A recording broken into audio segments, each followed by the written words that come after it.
Grr, arg. Hey guys, welcome back to another edition of the Mixtape Podcast, a podcast dedicated to discussing film from a writer's perspective. I'm your host for this time around. My name is Marcelo Nostroza, joined as always by my fellow co-host, Dean Stark. And on today's edition of the show, we'll be talking about the 2016 film Arrival. So as I do every week, I will pass it over to Dean so she can take us through this film. Arrival was directed by Denis Villeneuve. Say his name. Say his name. Say his name. Denis Villeneuve. Thank He's you. French-Canadian.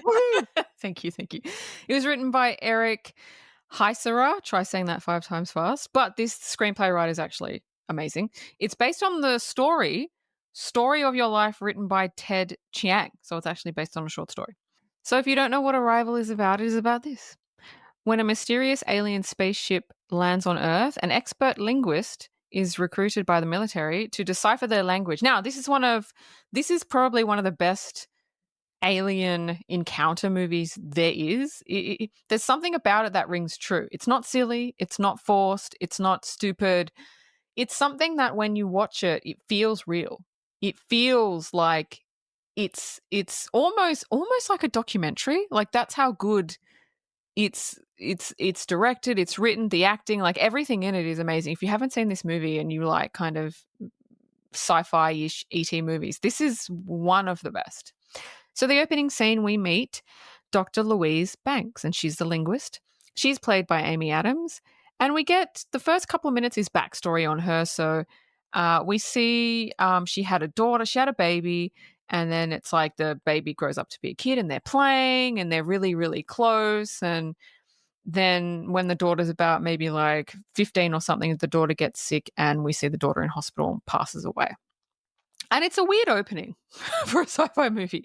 It's a weird opening. You're like, oh, okay. So, but you feel bad for her. You're like, damn, she had a kid and there was no father in the picture and the kid passed away. Man, that's shit. So now we switch to we see her at work and she's a professor. She's a linguist professor at college. And there's about 3 or 4 students in her class and she's like, where is everybody? And then their phones start pinging. And Louise is like, is there something you want to say? And one of the college kids says, can you turn on the news? So she turns on the news and the news is reporting alien spacecrafts popping up all over the world, 12 in total. And they're not moving. They're just stationary. So that's it. So within the first 5 minutes of the movie, Dr. Banks, Amy Adams, is established. We know what she does for a living, and we know that there's aliens that have come to Earth. That's pretty quick. Usually in movies like that, the aliens, like there's like 10 to 20 minutes set up and then the aliens come. But the aliens come pretty quick, so it sets it up pretty quick. So what do you reckon about the opening? I love the opening to this movie so much. The storytelling in this movie is non-linear. So all the flash forwards that you see at the beginning of this movie puts the audience off kilter, and you're really, really off kilter for this entire movie. I also love the way that Amy Adams plays Louise in this opening scene. As Dean said, when she goes to class, everybody seems to be worried about something, but Louise is a very, very calm individual, and she doesn't have a care in the world. So I love the way that Amy Adams plays Louise at the start of this movie, because that tells you so much about the individual that she is. And because this story is told out of order, the way that Amy Adams plays Louise in the first half of this movie matches up with the scenes that are out of order or the flashes. I didn't notice that, but I will go with you. I didn't notice that. So the next scene is we hear from the news that it's been 48 hours and the space alien crafts, they haven't moved. They're just midair, floating in midair. But people are panicking, buying up food and water, thinking it's the end of time, trying to get their hands on guns, and oh God, people are just horrible. Now, I'm going to say a lot of shit things about the military, because the military, the way that it's portrayed in this movie is absolute garbage, and they just piss me off so much. That doesn't mean I have anything against the military actually, But in this movie, the way that they're portrayed just pissed me the fuck off. So we meet Colonel Weber, and he visits Louise, asking for her to translate an audio clip of the military asking the aliens questions. And the aliens are replying, but with a series of like clicks and sounds. Why she would be able to decipher it, I know she's a linguist, but like of the human variety. Anyway, so Louise listens to the tape and she says she can't decipher it from an audio clip. She has to be there in person. And the colonel is just such a dick. He's like, oh, I know what you're doing. You just want to see the aliens. So, like, yeah, no, that's not going to happen. And it's just like, dude, just come off your high horse. And he's like, if you can't do it from the audio tape, then you're going to lose your chance. And Louise just sits there and just stares him down and just does nothing. I'm like, yeah, girl, do not bend the knee to this bitch, okay? And she doesn't. She just sits there and he's like, yep, okay, fine. And then he says he's going to go ask someone else. And she gives him a question to ask this other linguist to see if, basically, it's to show that this other linguist is rubbish and shouldn't be used for anything. So anyway, he leaves. But she's the best. He came to her because she's the best. So if I were him, I would adhere to what she wants. But that's not really the military in this movie. They're like, do what we say. And if you don't, then we're going to get in our ego about it and we're going to go this way. And it's just like, and the whole movie, this guy, Colonel Weber, I'm like, dude, please stop. You're killing me. Anyway, thoughts? I love this scene because this scene shows how Elizabeth as a character is highly regarded in the government. And I also go with Dean because Colonel Weber throughout this entire movie, fuck it, the whole military throughout this movie is so they fucking suck because everybody is so worried that the heptapods are here to destroy us and kill us and enslave the human race. Nobody has any time to think about this logically. The only people that think about this logically are Louise and the person that she's going to meet in about 2 seconds. But I also loved the scene because it gives you a little bit about Louise's history with the military. The only reason that Colonel West is there is true because Louise is the best, but the other reason is because she has, I think, 2 years left on her top secret clearance. If she didn't, he wouldn't even be there. Yeah. Yeah, exactly. So that's set up nicely, actually. So Louise is in bed. It's like fucking 2:00 in the morning, and she hears a helicopter land in front of her house. Now she opens the door, and it's the colonel. And she's just gone, like, basically the other linguist failed the test, and he's come to her, and she's like, okay, I'll be there. Give me 20 minutes. And he's like, yeah, we leave in 10. And I'm like, I so pissed. I'd be like, 20? If you want me, 20 minutes. Like, they need her more than she needs them. And they're acting like it's the other way around. It's like, no, dude, it's not. Anyway, she gets her shit. She hops in the helicopter and she meets Ian Donnelly, who is a theoretical physicist. Now, I didn't know what a theoretical physicist like did or was, so I looked it up. And I'm going to tell you for all those people out there that don't know. Some people might know, some people don't know. So, theoretical physicists focus on the conceptual side of physics using mathematics to predict outcomes, while experimental physicists test those predictions in a lab. So I don't know if that makes it clearer, but that's what he does. That's what they portray him to be in the film. There's a little bit of tension between them. Because he is a physicist and she's a linguist. So she thinks, language is the way to go. And he's like, no, we can figure this out mathematically. So you've got that kind of juxtaposition between them. Ian has a slew of scientific questions for the aliens. I'm going to ask them this. I'm going to ask them that. And Louise says, how about we first just talk to them before we start throwing mathematical questions at them? And I'm like, girl, she literally just stomps on everybody. She's girl bossing, but in the best possible way. And I love that. I love the setup of Ian Donnelly because right away there's friction, but there's not animosity. There's just like, because he kind of admires her. Like she puts him in his place, but he kind of smiles. Like he's not a jerk. He doesn't try and push his shit on her. I actually really like him as a character, and they end up being a really, really good team. The character played by Jeremy Renner is fantastic. And like Dean said, their dynamic as characters isn't built on animosity. It's built on admiration that later turns into something else. I love how everyone in this movie, their brain is moving like 50 fucking miles a minute, but Louise is the only character in this movie that takes it step by step. And I just love that about her character construction in this movie. It's just fantastic. So as they arrive at the base, we and they see the ship. Now, all the ships, they look like giant eggs, but they call them like shells. They look like giant half shells or eggs, but it's a cool design. It's a really cool design.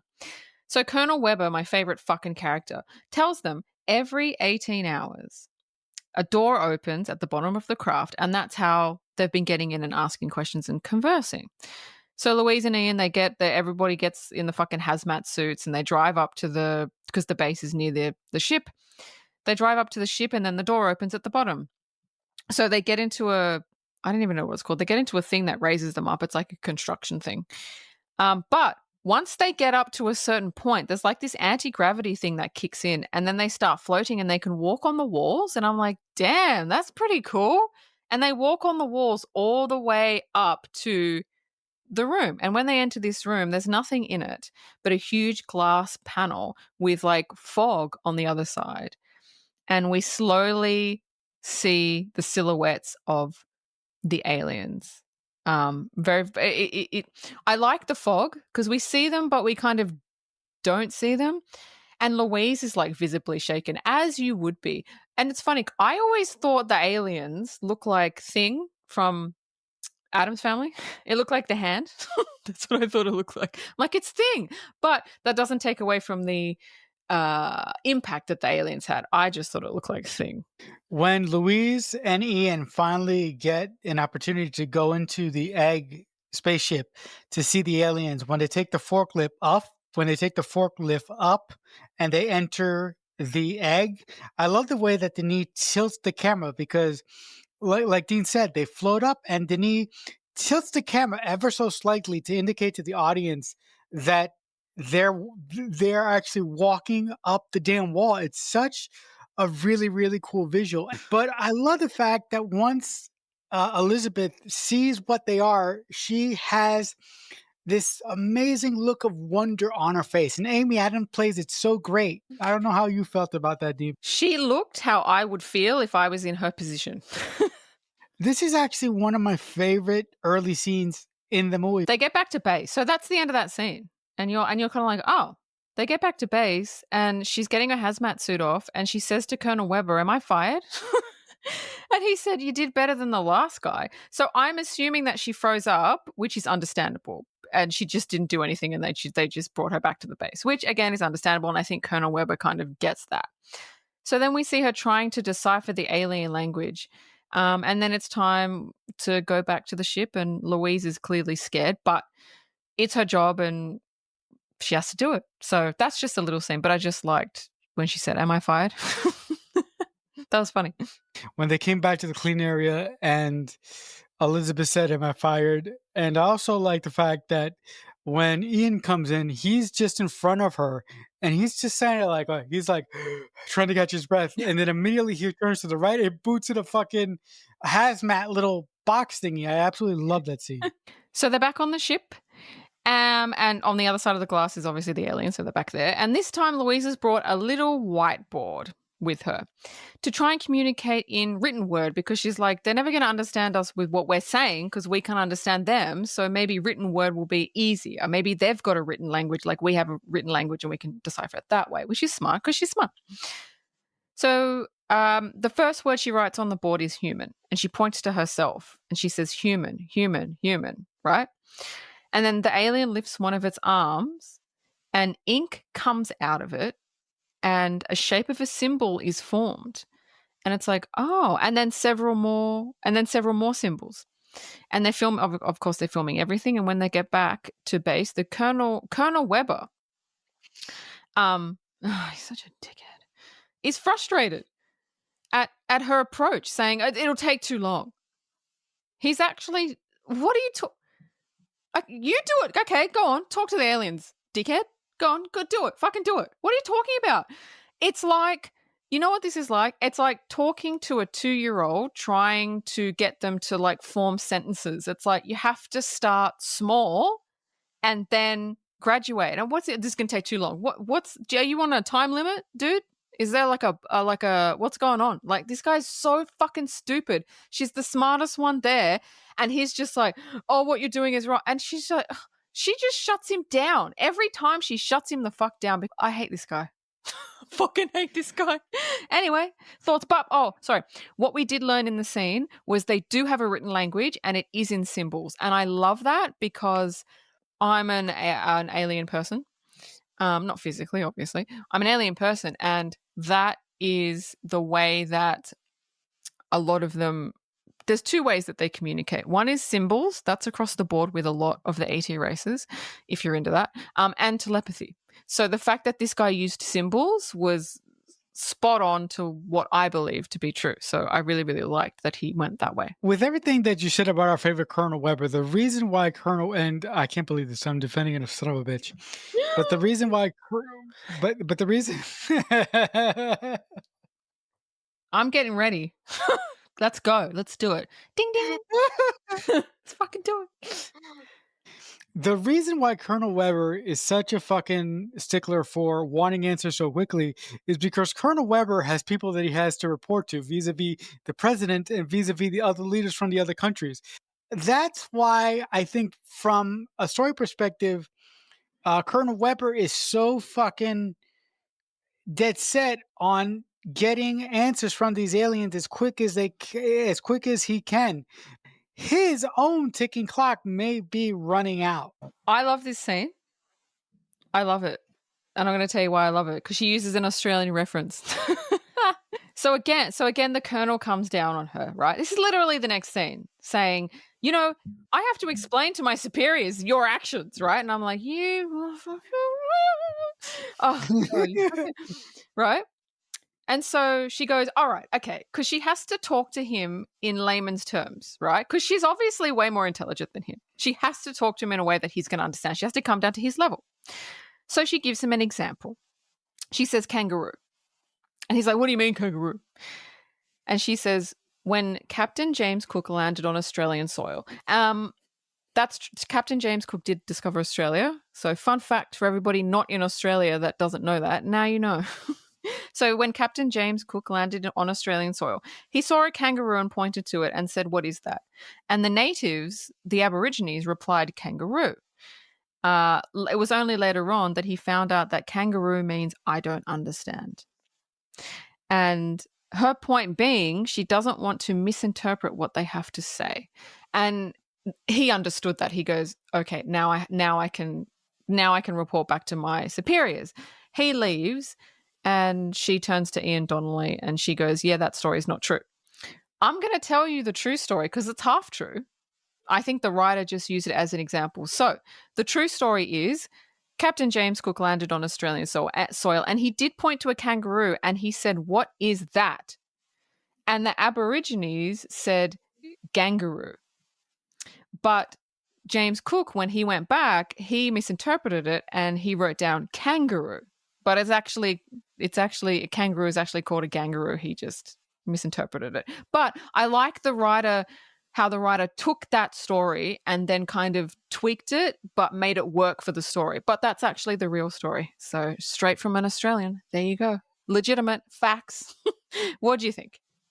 Wow, I am totally impressed. And my favorite thing by your story, by the way, my favorite thing about that scene is the way that Amy Adams' character came down to the general's level to sort of pacify him. This particular scene really came off to me as Amy Adams' character was sort of disarming him, giving him something to take him off of her back for a minute. The Colonel asks, before they go back to the ship, the Colonel asks Louise for a list of words that Louise wants to give the aliens. And she gives him the list and he reads them. Oh, this fucking guy. And he says, they're all grade school words. And then she just looks at him and you can see in her mind, okay, let's go back to grade school, right? So she gets on the big whiteboard.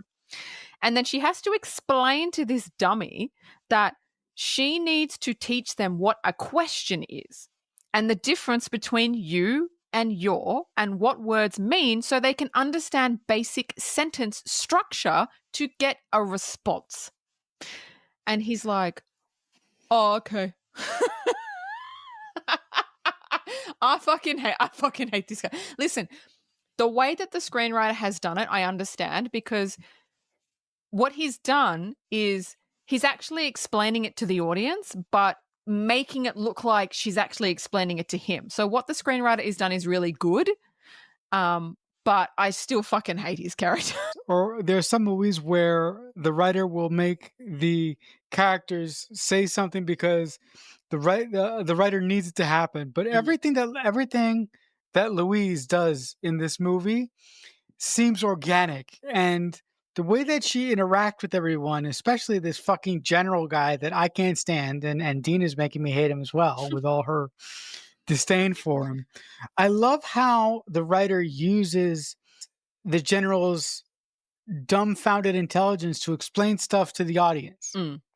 Yeah. Because if the general wasn't that stupid, how would the screenplay writer explain the stuff that he needs the audience to understand? Yeah. It would be a much harder sell. Like Dean, I love that they used Forrest Whitaker as a vessel for the audience. Yeah, they use him as a device, and I like that. I mean, for me, he's just annoying, but I understand why the screenwriter did that. Smart. It's smart screenwriting, actually. So now we're back on the ship, and on Louise's whiteboard has her name, Louise, and she points to herself. She says Louise. Now, the aliens now show a symbol, but it's the same symbol they've seen. So so she goes, okay, well, we've seen that symbol before. I don't think they're getting what we're saying. So Louise, because she's the boss, she takes off her hazmat suit. All the military guys go, shit, should we shut this down? What's going on? She's going to contaminate. She doesn't give a fuck. She's like, they need to see me. They need to see my face. And she takes it off. She's fine. She can breathe fine. There's no problem, right? So she steps up to the glass and she places her hand on the glass, and one of the aliens does the same. And it's a really nice moment. It's like, oh, that's really cute. And then Ian does the same. He takes his hazmat suit off because he's like, fuck, if she can do it, I'm gonna fucking do it. So he does it, and Louise writes on the board Ian and then gives it to him, and he holds it up and he says, Ian, me, Ian. And then, because there's two aliens dubbed Abbott and Costello, because they don't know what to name them. There's two aliens, and they both at the same time put different symbols up, signifying that these are their names. And I love that. The only thing I didn't like was the fact that Jeremy Renner's character named them Abbott and Costello. Abbott and Costello is a really old saying. Like, it's people of today wouldn't necessarily know who they are. Like, it could have it's a what am I trying to get at? Yeah, but I've heard of them, but it's not even Jeremy Renner's era, right? It's a really old school saying. They could have updated it a little bit. My favorite thing about that scene is when Louise puts her hand up towards the barrier and one of the heptapods opens their hand. And after Louise leaves that session, she starts to get the flashes that we've seen that we've seen previously at the beginning of the movie. So I love the way that the screenplay writer and Denis handles these flashes, because at this point, when you're watching the movie, you think that all these flashes happened to Elizabeth already. Unless you're a savvy viewer, you think that Louise's behavior, the reason why she's sad, the reason why she's so stoic, the reason why she seems to be walking through life, not living it, just tolerating it. And the flashes that we see at the beginning of this movie and the flashes that we see at the end of the scene when she touches the glass inform her behavior. And I agree with you. So now we have a long montage, but we needed it because we needed passing of time. Otherwise, it's going to be a 10-hour movie showing them, trying to teach them grade school words, right? Passing of time, where they work out more words, they work out how to communicate quicker. They're deciphering the symbols, they're translating the symbols. It's just a scene to move forward in time to show progress, which I liked. I don't hate those scenes, but we need it to fucking move along quickly. And then there's a quick conversation between Louise and Ian. And Ian says that he admires her and her methods because She's the only one that gets shit done. She's the only one that gets anywhere with the aliens. And basically, she's the only one with the brain. Everybody else is stupid. And she's the only one, because she's the only one that gets results. And he's not wrong. I love the montage that they have in this movie because it's so wonderful. I mean, there's a quick shot of Ian teaching one of the hiptopods to walk, and and the way that Jeremy Renner That is was sort funny. of like leaning back and chilling is wonderful. I also love the really short scene at the end of the montage with Ian and Louise just talking in their camper about what they're going to approach next with the aliens, and they're the only ones who have the aliens' interests at heart.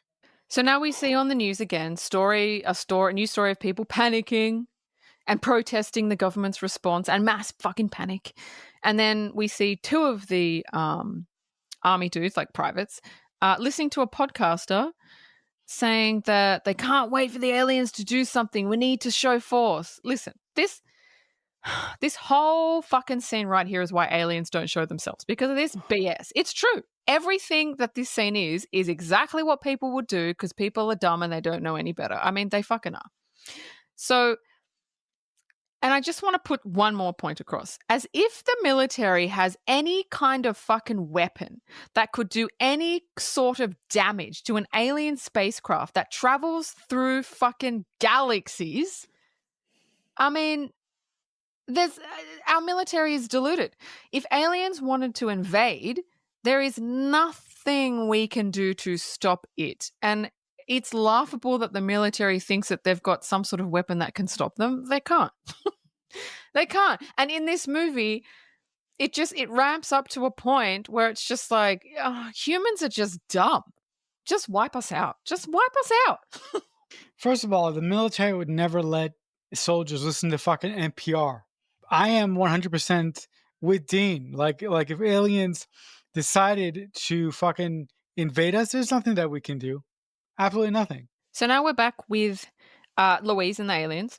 And Louise asks them a question in their written language because of the passing of time, she's got all these symbols and she's deciphered the meaning and all this stuff. So she asks them in their language, what is your purpose?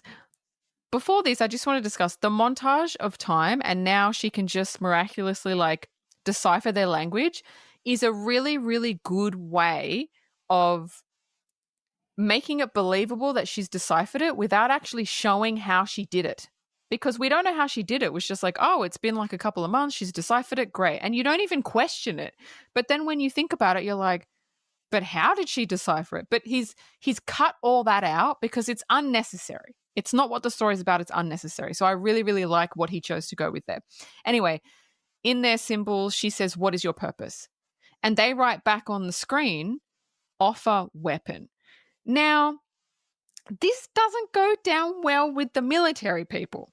They start panicking, and Louise is telling them that the aliens may not fully understand what the word weapon means. It could mean tool. It could mean something. They don't understand our language fully yet. Oh, they don't give a fuck. They just think, oh, it's war. They got war in their minds, right? So now the Secretary of Defense orders no communication with other countries. And Louise says that they need to work together to figure this out. But the military is so far up their own ass in this movie that they're just like, we're not sharing anything with anybody else. And I'm like, oh my God.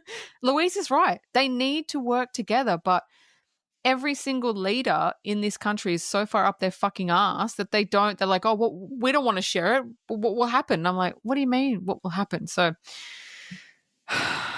thoughts?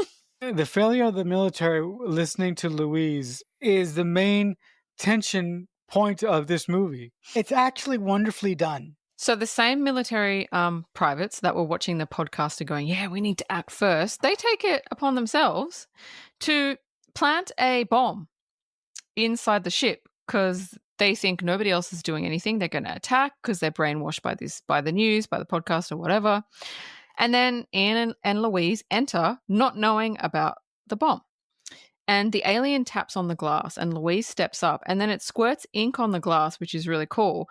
And then Louise moves her hand and the ink moves with it as if like she can create a symbol, which is really cool. It's a really cool scene. And then suddenly the aliens, both of them walk up to the glass panel and they squirt all this ink on it, and it's all these little symbols, like a massive symbols, and they'd never seen that before. And it's like, okay. And suddenly and after that, they start acting really fucking weird.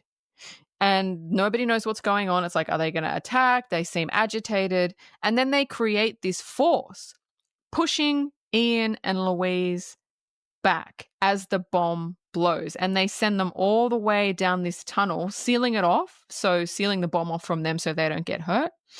And they fall back. But because it's anti-gravity, they just kind of float. And then and it shows that the aliens knew there was a bomb and saved them. So right there and then, you know that they don't mean any ill will and they're not bad. Otherwise, they wouldn't have done that. So I really like that. I really, really like that scene. The visual of the heptapods basically trying to tell the scientists in this movie that there's a bomb and that they need to run is fantastic. And when the bomb goes off, it's such a great visual when Amy Adams and Jeremy Renner get pushed back, but the gravity catches them. It's such a wonderful, wonderful scene. And from a story perspective, like Dean said, the writer having the aliens do this, it tells the audience and it tells the characters within the story that the aliens are there for knowledge and the aliens are there to help, not to fucking take over the entire world, as everybody's been thinking throughout the whole course of this movie, except Amy Adams and Jeremy Renner. Yeah, because people think if aliens come to Earth, they're going to invade. It's like, but how? Why do they instantly go to that? Because they don't understand what's going on. So they instantly go, they're coming to invade. They're coming to X, Y, and Z. And I'm just like, yeah, well, what if they're not? Like, dude, like, what if they're not? Like in this movie, what if they're not? Which is what I like about it. So later on at the base, Louise wakes up and they hear this rumble, and outside the ship moves up a few hundred meters, basically saying, no, nobody's going to come on the ship. You tried to blow us up. They don't do anything to attack. They're just like, no. And then we hear from the news that China has declared war on the aliens. Again, this is why aliens don't show themselves. They have done nothing, and now they're going to be attacked. Yeah, listen, I thought it was really prudent of the aliens to sort of take a step back and think of self-preservation in the moment. So Ian is trying to decipher the last symbol, and he can't quite get, because all these little symbols put together. And then he figures out that it's one part of a bigger picture.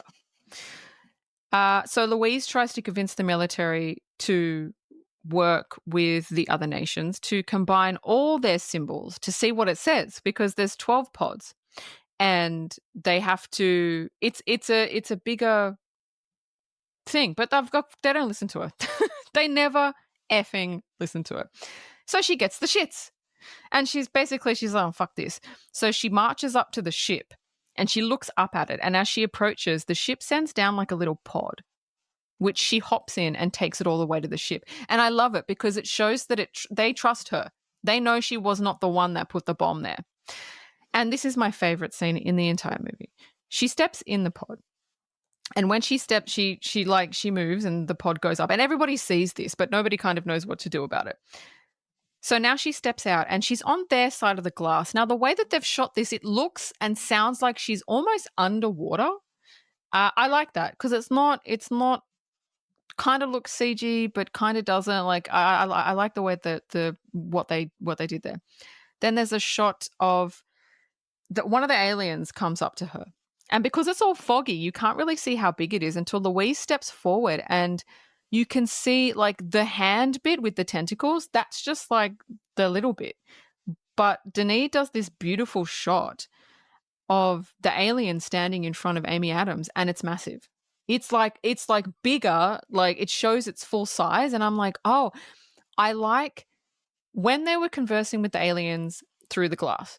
It looked like that was how big they were. And it looked like, oh, they're just like maybe like 7 feet tall, like that's okay. But the reason the aliens were using the fog is because if they saw their true size, they would be afraid. Again, saying we don't want to make humanity, like we don't want to scare people. So we're just going to show a little bit of us so they don't get scared. And I love that. I absolutely, I don't know if that was the screenwriter's intention, but I love that. Anyway, back to my favorite scene. So, whatever, she approaches it, blah, blah, blah, blah. And Louise says she's sorry about the bomb, that she didn't do it. But she says, can you send a message to the other pods because you're going to be attacked? And the alien speaks back to her with the symbols. Louise has weapon, use weapon. Now Louise asks, like, she doesn't understand, like, what weapon? So she says, what is your purpose here? And it says, to help humanity. And she's standing there and she still doesn't understand. And then it says, in 3,000 years, we need humanity help. And then it starts showing her via telepathy her daughter that we met at the start, and she's been getting flashes of ever since. And then and then the bomb drops, the bomb. And you don't even think there's going to be a bomb, not an actual bomb, like a story bomb. There's not a bomb. She says, who is this child I keep seeing? And you're like, what? That's your what? And then the alien says, Louise sees future. Weapon opens time. I'm getting chills. It's the best scene in the movie. Bombs are dropped. I just love it. I love it. I love it. I love it. I love it. This scene is so fantastic. The one thing that really makes this scene sing, Denis and the screenplay writer of this movie explain the flashbacks. And I love how the aliens say the weapon that they want to offer Amy Adams' character, it's a weapon that will make humanity be able to see its past, its present, its future. It's such a fucking cool trade-off.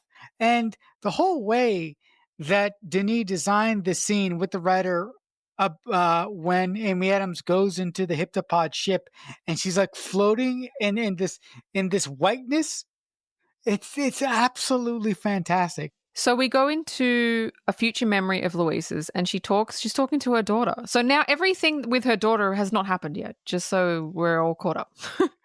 So she tells her daughter that her dad left because she told him what would eventually happen because she could see it.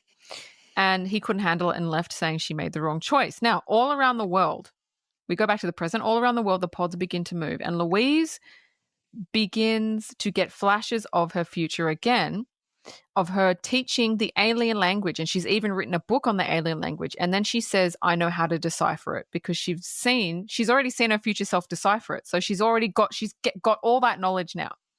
And then tries to tell the Colonel, but the Colonel doesn't listen. And she tries to tell him that weapon means gift. But they don't perceive time as we do. To them, it's non-linear. But as usual, the Colonel does not give a shit. So if you translate weapon to gift, the first thing the aliens said was offer weapon. What they were really saying was, we offer a gift. And when they were talking to Louise, they were saying use weapon, use gift, right? So what was the other thing they said? They said weapon opens time. But what they were really saying was your gift can open time. So she was right. They were misinterpreting the word weapon when it was really gift. And I love that. I love that. I love that. I love that. But the military aren't listening to her because they're fucked. It is a fantastic scene. The whole crux of this movie it hinges on a misunderstanding. And that totally happens when you're trying to communicate with someone who speaks a different language than you do. So I love how Denis and the writer took something that happens in real life when two individuals are speaking to each other who don't speak the same language. And I love how, to the bitter end, Louise is still trying to work with the fucking military who throughout this whole movie have been giving her nothing but resistance. So Louise is at a party, and it's a future memory when the Chinese general approaches her, telling her that she's the one that unified the nations by calling him on his private number. And she says, what's your number? And he shows her his phone with his number on it. And he says, I don't know how your mind works, but I felt like you needed to see it. We switch back to present day, and Louise is at the base. All the military are rushing around, like they're getting ready for war. And because Louise knows the number and she finds a sat phone and she calls the general. Now we intercut. So she's calling the general and she's going, I don't know what to say. I don't like, what did I say to him? I don't know what to say. And we switch back and forth from the party, which is the future scene, to the present, which is now. And he actually tells her that she told him his wife's dying words. And then he whispers into her ear what they were. And she's remembering this while she's on the phone to him. He answers the phone and she relays the message in Mandarin to him as she's hearing it from the future. So, and that scene's really tense because they've picked up that she's on the sat phone. They're tracking her. They know she's called China. They think, oh no, this is treason because fucking military. But that's all she needed to do. She needed to call him, tell him his wife's dying words, and then that's it. That's all she needed to do. So, thoughts? It was an absolutely riveting scene. There are so many scenes in this movie that are so well written, and there are so many scenes in this movie that made me want to that made me want to go out of the room because I was suffering from anxiety. But this is this is the top one. Ian actually stands in front of the door that that Amy Adams' character is in. So Ian serves as a human shield for Amy Adams' character while she makes the phone call. It's such an honorable thing to do. Yeah, it is. I love it because Ian runs up to her. She's got the phone, and she doesn't even explain what she's doing. She just says, "Do you trust me?" And he's like, "Yes." And she's like, "You just need to give me a minute." He doesn't even know what she's doing, but he trusts her so much that he's like, "All right, well, she's smart. She knows what she's doing. She's not stupid, so I'm going to do this," which I thought was just like, it really showed his character. So we see on the news that China has decided to stand down the orders that he's given to kind of attack the ships, and he wants to share their info with other countries now. And then we see the alien ships basically turn into clouds and then disappear, which actually looked really, really cool. I love the ending of this movie because it's such a winning moment when Amy Adams' character speaks to the Chinese leader, and then we sort of move forward in time and see the aliens leave. And it's so cool that after all this movie, watching this amazing character that basically saved the planet by deciphering this alien language is so cool to get to see her get her happy ending with this amazing individual. But the sad thing about it is that because of the experience with her, because of her experience with the aliens, her life isn't going to be the way that she thought it would be. Yeah, it's going to be better. So the last scene of the movie, we see another future memory from Louise, and we find out that Ian is actually the father of her daughter, which she's happy about because she likes him, right? And then we switch back to present, and Louise asks Ian, if you could see your whole life from start to finish, what would you change things? And it's such a big question. And he just looks at her and says, maybe I'd say what I feel more often, which is a really, really good answer. But if you asked me, if you could see your whole life from start to finish, would you change things? My answer would be yes. Here's a list. That's what I would do. Anyway, that's the end of the movie. That was a very touching scene because the other thing that he says, I spent my entire life looking at the stars. And I thought the best thing that was going to happen to me when I got here is meeting the aliens. And he goes, it wasn't. It was meeting you. Mm-hmm. That's such a romantic and lovely line. It's so fantastic. I don't know if I would change my life if I had an opportunity to. Maybe I would do things differently, but I am who I am for a specific reason. Would you change little things, decisions, opportunities, stuff like that? Probably just tweaking little things here and there. Yeah. Trivia? Go right ahead. So the original name of the film was the name of the book, which is Story of Your Life, but test audiences didn't like it, so it was changed to Arrival. Now, when Marcelo said that he picked this movie, I was like, oh no, because there is a movie in the 90s called Arrival that's rubbish. And he's like, no, it's the 2016 one. I'm like, oh, okay, so don't get this confused with the 90s one. Sorry if you like it, but this is not that. Thoughts? Folks, that's why when we make a list for the show, we put dates on the The movies years, yeah. next to the movies that we pick. Yeah. No, but listen. I thought that was a wonderful change because "Story of Your Life" sounds a little bit, it's a little bit long and it's sort of nebulous. Sounds like a drama. Yes, but Mm. "Arrival" is short and sweet and it's catchy. "Arrival." Yeah. Amy Adams was Denise's first choice, and she agreed to do the role 24 hours after getting the script because, of course, she did because the script was Of course great. she did. Yeah, yeah. Look, it's lovely when directors get who they want to be in their movie. It's just that's amazing that she agreed to it within 24 hours of actually reading the script. That's amazing. This is my favorite fact about this movie, and this makes me really like Denise, a director, because not a lot of directors do this, but directors that really love their craft and really want to make sure that things are right do this. He took extensive efforts to make sure the science was correct. So he hired a renowned scientist um, to consult on all terminology, graphics, and depictions in the movie to make sure it was absolutely correct. And I love that. I love that. That's why Denis Villeneuve is the man. Cause he went the extra mile for this movie. I mean, not all directors do that. Hell, not all writers do that. Hmm. But I love directors who show their passion for what they're working on through their movies or through their art. That's the end of my trivia. Take us home.